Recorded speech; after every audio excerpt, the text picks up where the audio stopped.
Lección número 13. Cristo, nuestro modelo, del primer grado de Escuela de Pastoral. En la imitación de Cristo radica la perfección del cristiano.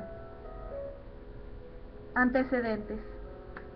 En la lección 11 tuvimos ocasión de considerar a la persona de Cristo en su naturaleza humana. En la lección número 12 lo hicimos con respecto a su naturaleza divina. Resumiendo y completando acerca de Cristo, decimos que unidad de persona. Cristo es una persona, una sola persona. En Él, Dios y Él, hombre, son una sola, la misma persona. Todo en Él es Dios hombre y hombre Dios. Es consubstancial a Dios y consubstancial al hombre. Es la segunda persona de la Santísima Trinidad, el Hijo, distinto del Padre y del Espíritu Santo. Unión hipostática. Las dos naturalezas están unidas en Cristo según la sustancia, a lo que se llama unión hipostática, la cual se realizó en el primer instante de la encarnación. No existen en la unión de las dos naturalezas confusión ni conversión de una naturaleza en la otra, pues permanecen substancialmente distintas, pero son inseparables. Por eso se dice que Cristo es de dos naturalezas y en dos naturalezas.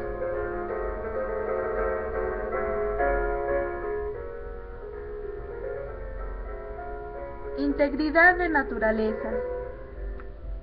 Ambas naturalezas tienen sus propiedades, las facultades de entender y querer, por lo que en Cristo existen las dos operaciones. Las dos voluntades, divina y humana, existen en Él sin contradicción en ellas. De este modo, que por la integridad de naturalezas existen en Cristo tres sustancias: el Verbo, el alma y la carne. La primera en cuanto Dios y las dos últimas en cuanto hombre, lo que equivale a decir que en Cristo hay una persona, la del Hijo de Dios, y dos sustancias, la divina y la humana, entendiendo en esta última comprendidos el alma y el cuerpo. El compuesto teándrico. Todo esto nos lleva al compuesto teándrico que hay en Cristo, del griego theos, Dios, andros, hombre. Califica este término al ser y al acto divino humanos que hay en Cristo y en nadie más. Se aplica en ciertos hechos de la vida del Señor, en que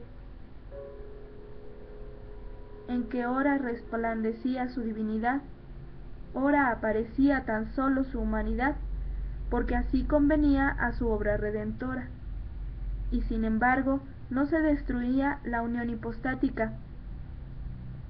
Por lo mismo, el cuerpo de Cristo, no obstante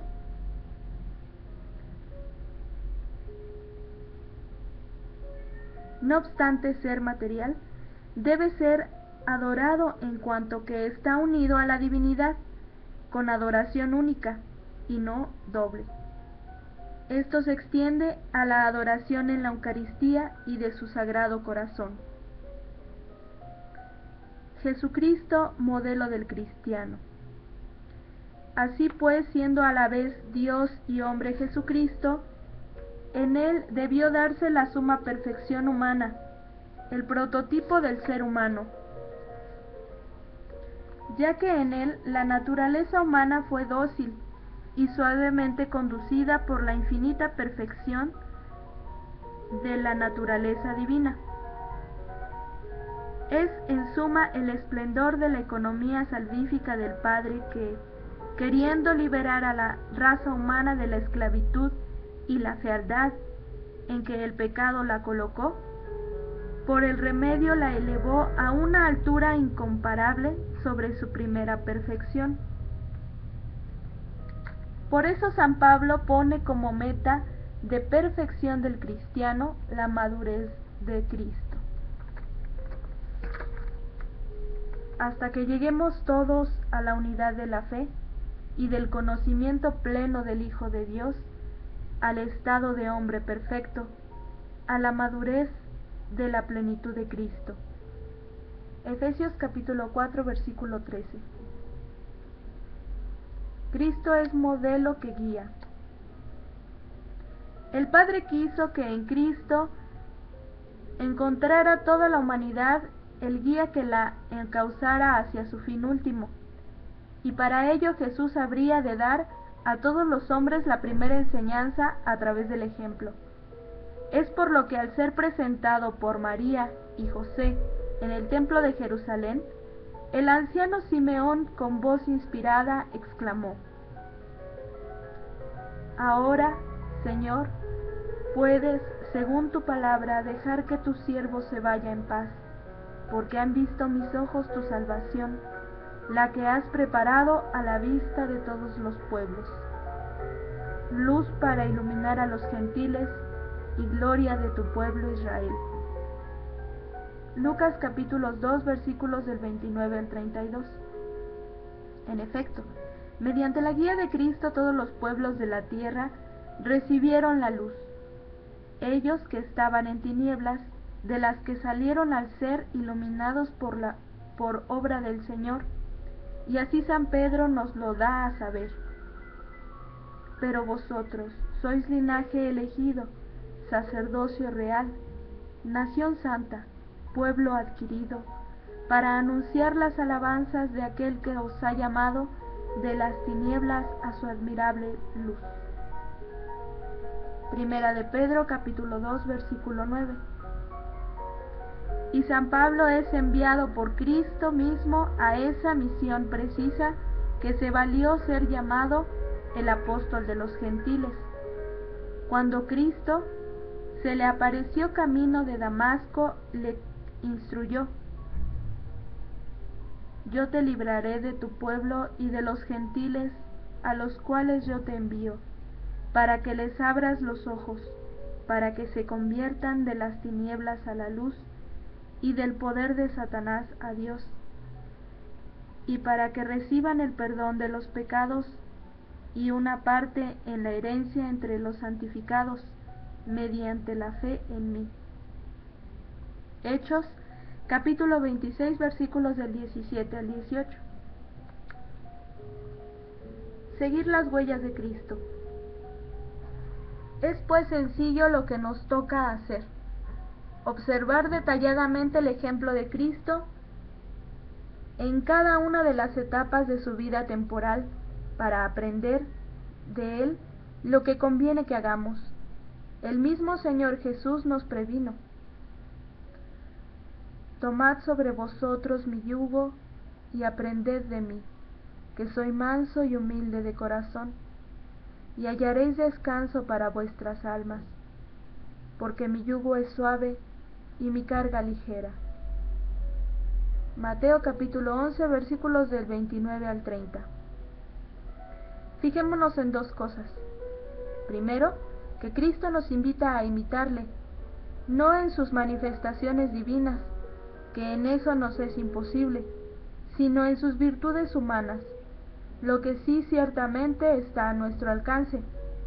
Lo segundo, que nadie fuera de Jesucristo podría señalarnos la ruta de perfección por medio de su propio ejemplo más que Él, pues todo hombre es pecador y tarde o temprano falla en el testimonio de vida que da a los demás, según enseña San Pablo. Pues no hay diferencia alguna, todos pecaron y están privados de la gloria de Dios, y son justificados por el don de su gracia, en virtud de la redención realiza en Cristo Jesús.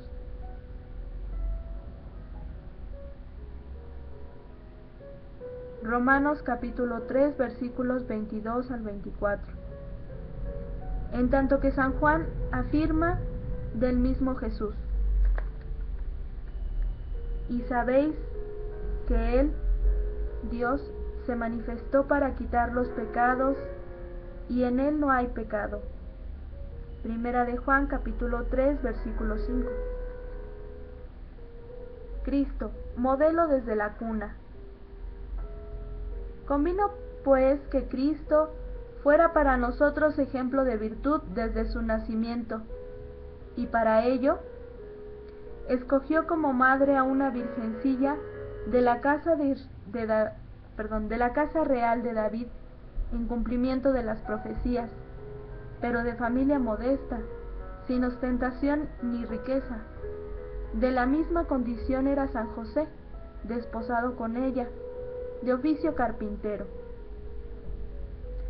¿No es este el hijo del carpintero? Mateo 13, versículo 55. Hombre de virtudes singulares. Su marido José, como era justo. Mateo capítulo 1, versículo 19.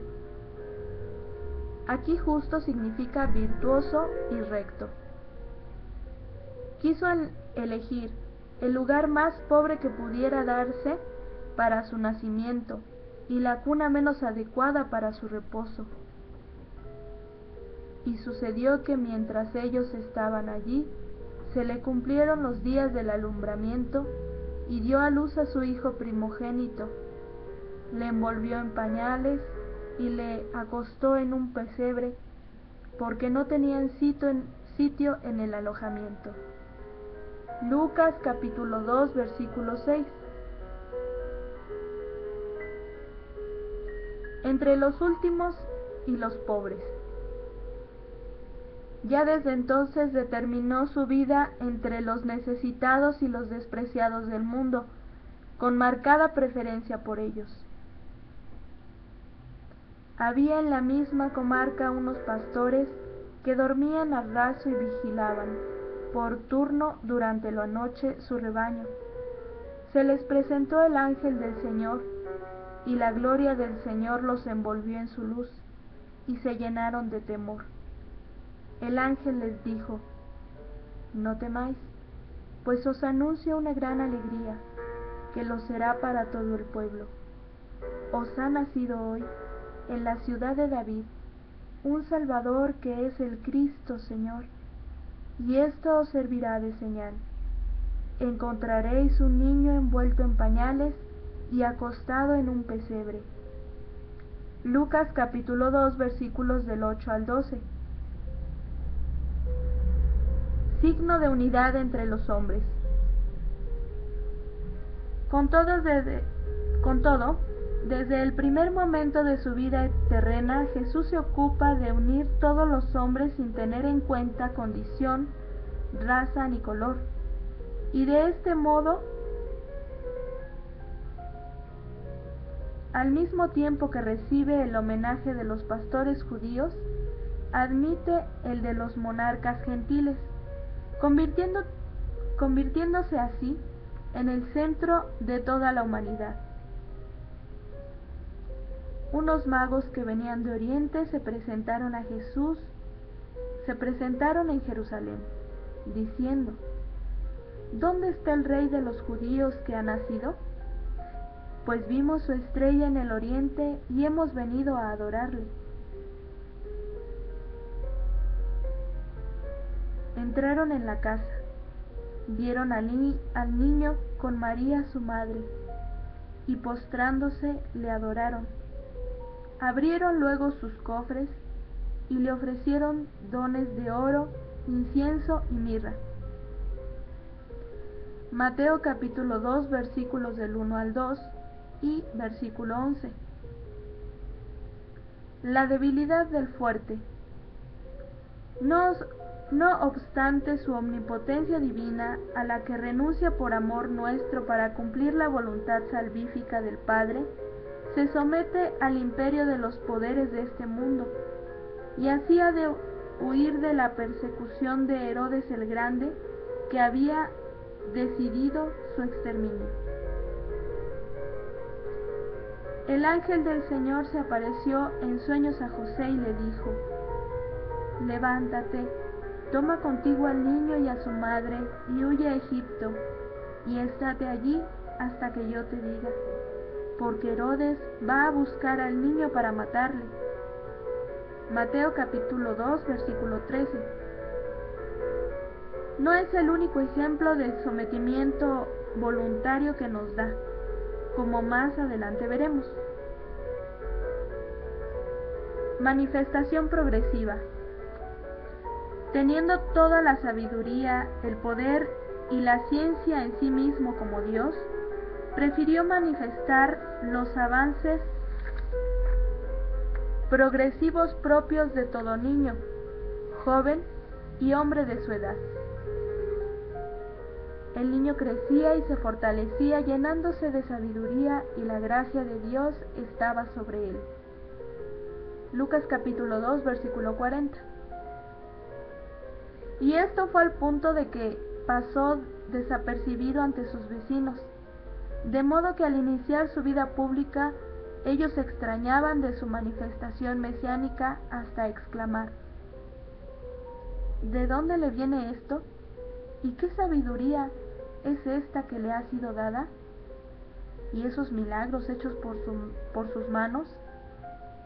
¿No es este el carpintero, el hijo de María? Marcos capítulo 6, versículos del 2 al 3. Rehuyó así toda ostentación. Sumisión a la autoridad y el orden familiar. Dios es orden y el pecado es desorden esencialmente. Esto se reflejó en la Sagrada Familia de José, María y Jesús de manera fundamental. El jefe y cabeza en ella fue José, quien entendió que ello era así en la función de servicio que él tenía que dar a los demás miembros de la familia, y él encomendada por el Señor. María comprendía que su posición jerárquica intermedia en el hogar llenaba un cometido muy concreto y necesario. Jesús ocupó prudentemente el último lugar en la escala doméstica, el último y el primero, como en toda casa que se halla bien dispuesta acontece, ya que son los hijos a la vez objeto de los afanes, el dulce fruto y el bello incentivo de sus padres, por más que en el aspecto exterior aparezcan ocupando una posición inferior marcada por la sumisión, respeto y obediencia a sus progenitores. Cristo cumplió de modo excelente esta posición familiar, de lo que el evangelista da testimonio con breves palabras. Bajó con ellos y vino a Nazaret, y vivía sujeto a ellos. Su madre conservaba cuidadosamente todas las cosas en su corazón. Jesús progresaba en sabiduría, en estatura y en gracia ante Dios y ante los hombres. Lucas capítulo 2, versículos del 51 al 52. Y así se cierra la fase de la vida privada del Redentor. La vida pública de Cristo.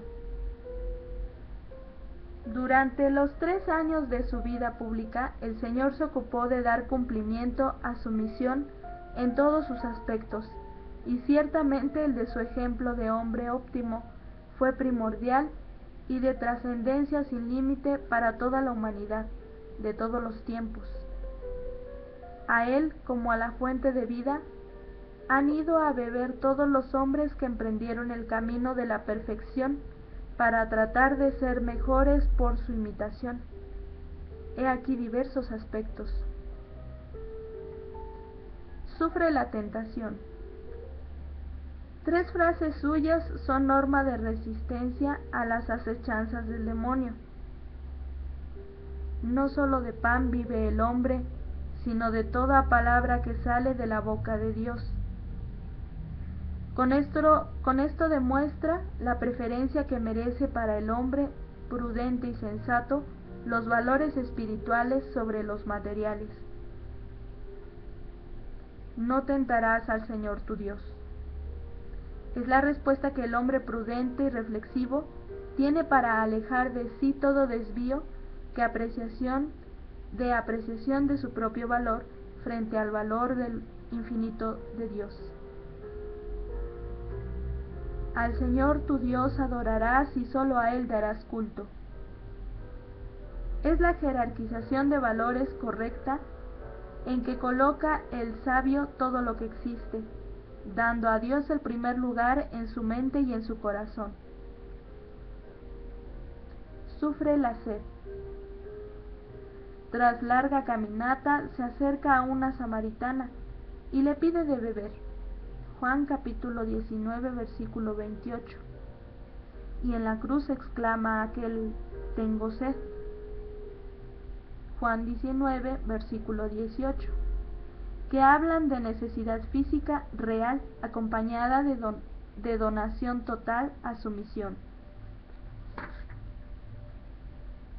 Sufre hambre, y después de hacer el ayuno de 40 días y 40 noches al fin sintió hambre.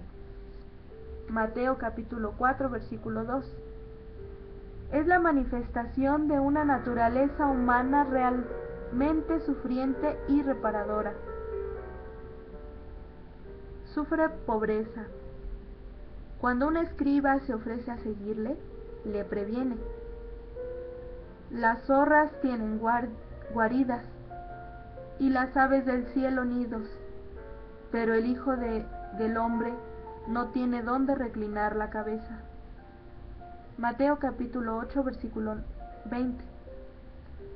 Mezcla de padecimiento físico y moral que denota entrega y queja por la incomprensión de un género humano que no aprecia la bondad de su inmolación.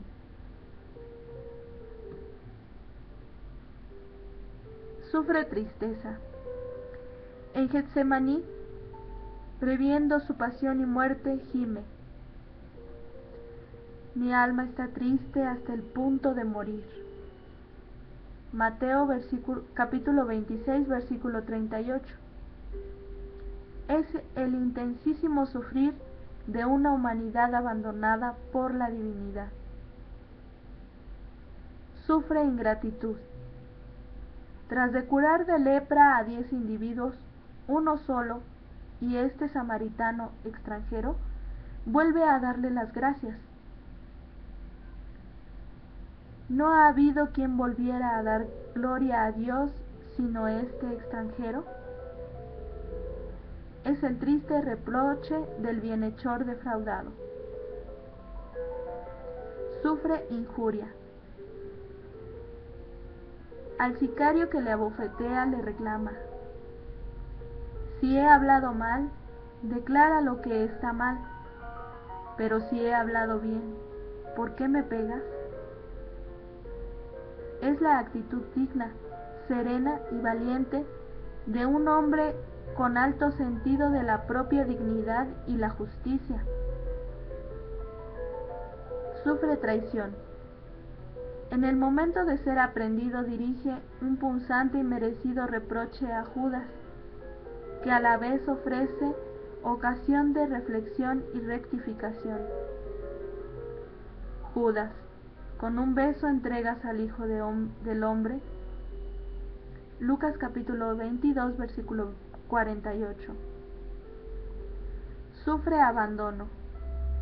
En el momento supremo de dolor físico, moral y espiritual, agonizante en la cruz, siente la ausencia, casi el rechazo de su Padre, que le considera cargado sobre sí todas nuestras culpas, lo que le hace gritar: Eloí, Eloí, lema sabactani, que quiere decir: Dios mío, ¿por qué me has abandonado? Marcos capítulo 15 versículo 14. Es la frase de mayor desolación que haya pronunciado hombre alguno, la del santo dejado por Dios en la mayor soledad. Y en contraste, sus sentimientos. Tras de considerar sus sufrimientos, Contemplemos ahora los sentimientos de Cristo. Jesús amante. Nadie tiene mayor amor que el que da la vida por sus amigos. Juan capítulo 15, versículo 13. Jesús bienhechor. Venid a mí todos los que estáis fatigados y sobrecargados, y yo os daré descanso. Mateo 11, versículo 28. Jesús humilde. ¿Quién es mayor, el que está a la mesa o el que sirve? ¿No es el que está a la mesa? Pues yo estoy en medio de vosotros como el que sirve. Lucas capítulo 22, versículo 27. Jesús compasivo. Al verla, a la viuda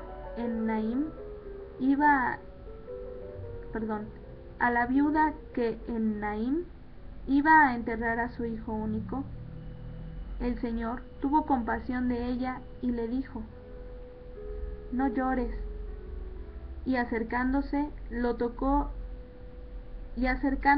tocó el féretro. Los que lo llevaban se pararon y él dijo: joven, a ti te digo, levántate. El muerto se incorporó y se puso a hablar, y él se lo dio a su madre. Lucas capítulo 7, versículos del 13 al 15. Jesús condoliente. Cuando María llegó donde estaba Jesús, al verle, cayó a sus pies y le dijo: Señor, si hubieras estado aquí, mi hermano no habría muerto. Viéndola llorar, Jesús, y que también lloraban los judíos que la acompañaban, se conmovió interiormente y se turbó, y dijo: ¿dónde lo habéis puesto? Juan capítulo 11, versículo 32 al 34. Jesús sensible. Jerusalén, Jerusalén, la que mata a los profetas y apedrea a los que les son enviados. ¿Cuántas veces he querido reunir a tus hijos como una gallina reúne a sus pollos bajo las alas, y no habéis querido? Pues bien, se os va a dejar desierta vuestra casa, porque os digo que ya no me volveréis a ver hasta que digáis: bendito el que viene en nombre del Señor. Mateo capítulo 23, versículos del 37 al 39. Jesús comprensivo.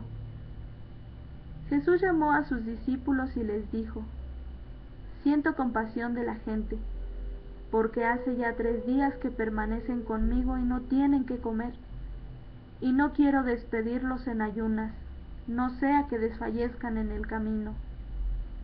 Mateo capítulo 15, versículo 32. Jesús misericordioso. Incorporándose, Jesús les dijo a una adúltera: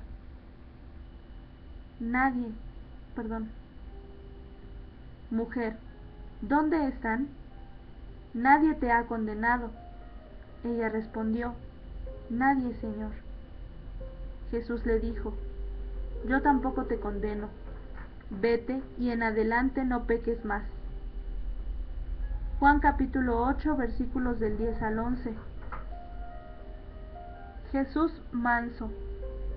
Entonces Simón Pedro, que llevaba una espada, la sacó e hirió al siervo del sumo sacerdote y le cortó la oreja derecha. El siervo se llamaba Malco. Jesús dijo a Pedro: vuelve la espada a la vaina, y la copa que me ha dado el Padre, ¿no la voy a beber? Juan capítulo 18, versículos del 10 al 11. Jesús dulce. Le presentaban también los niños pequeños para que los tocara, y al verlo los discípulos le reñían: Mas Jesús llamó a los niños, diciendo: Dejad que los niños vengan a mí, y no se los impidáis, porque de los que son como estos es el reino de Dios. Lucas capítulo 18, versículos del 15 al 16.